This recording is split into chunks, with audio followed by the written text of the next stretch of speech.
Ngayon nga pong araw ay pupunta tayo sa bayan upang kumuha po ng gagamitin para sa feeding ng mga bata. Ayan, nandyan na po ang iba kong mga kasama. Ko, alam nyo ba, pantatlo ko sa pila. Napakasaya ko naman at ako ay napakaaga today. And last Friday po, maaga din po ako. Panlima naman po ako noon. Ayan, napakalinis at napakaganda naman ang salansan ng kukunin namin para sa feeding ng mga bata. Sa darating na, ayan, kung makikita nyo po, etchos muna tayo sa salamin. Tinitingnan natin kung gaano tayo kataba.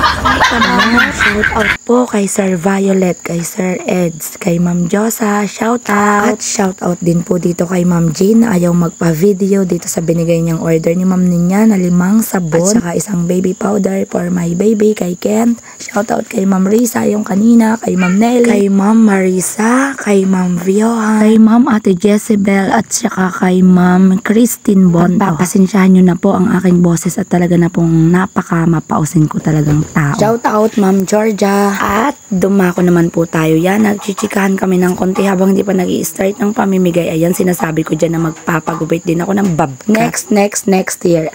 Ay, nako, kailan pa kaya? Silip po tayo. Ayan, kasama ang konting tawanan. Ayan, nakatayo po tayo. Maya-maya pa dadating na ang iba. Malhaba na ang pila. Tapos mag-i-start na ang pamimigay ng mga gagamitin sa feeding. Shout out din po kay Ma'am Angelica Gayeta. Alam niyo po ba, hindi niyo naman po naiitanong pero kinagat po ako ng lamok ngayong umaga. Good morning Ma'am Jo, shout out po sa inyo. Shout out din po kay Ma'am Presi. Shout out din po kay Ma'am Lynn Cabango. Ayan, ang pakiusap lang daw naman po ni Ma'am. Ayusin natin po yung ating upon entry. Baka isa ako sa mali dun. Isa ako sa mali. Ayan, shout out din kay Ma'am Ashley. Ang ganda.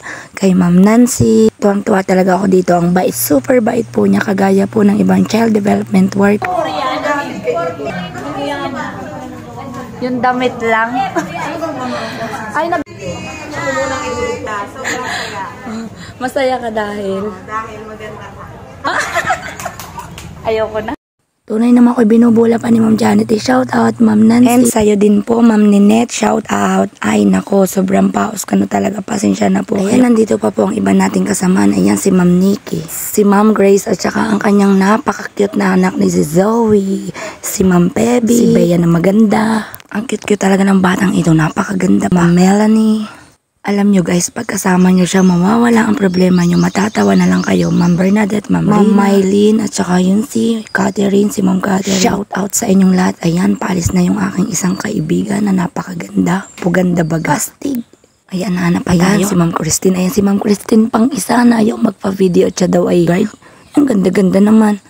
So ayan, tapos na nga po tayo. Tayo po ay nakaupo, lumapit sa akin si Ma'am Mary Ann. May sinasabi siya about dun sa feeding. Shout out po sa secretary ng aking ubigay ni si Ate Jen. Ayan, natapos na din po ang araw na ito. Ako po ay uuwi na. Pero bago po ako umuwi, dadaan po muna ako ng Mr. DIY para bumili ng konti lang. Kunti lang kasi wala naman tayong pera na madami na pambili. Salamat po sa inyong panonood. Huwag po kayong magsasawang manood kahit po ang aking mga video ay mga walang kwenta minsan. Pagpapasensyahan nyo na din po ang aking boses at lagi po talaga akong paus, lalo na po at lagi nga po akong ganito nagsasalita. Ayan, kala mo naman madaming bibilin, wala naman kundi para ilang peraso lang. Bye guys, salamat sa inyong panonood. Yan, pauwi na tayo. Sasakay na tayo ng jeep pauwi. Yan, nakita ko si Ma'am Alma. Shout out Ma'am Alma. Shout out din po dito sa batang maganda, Nancy.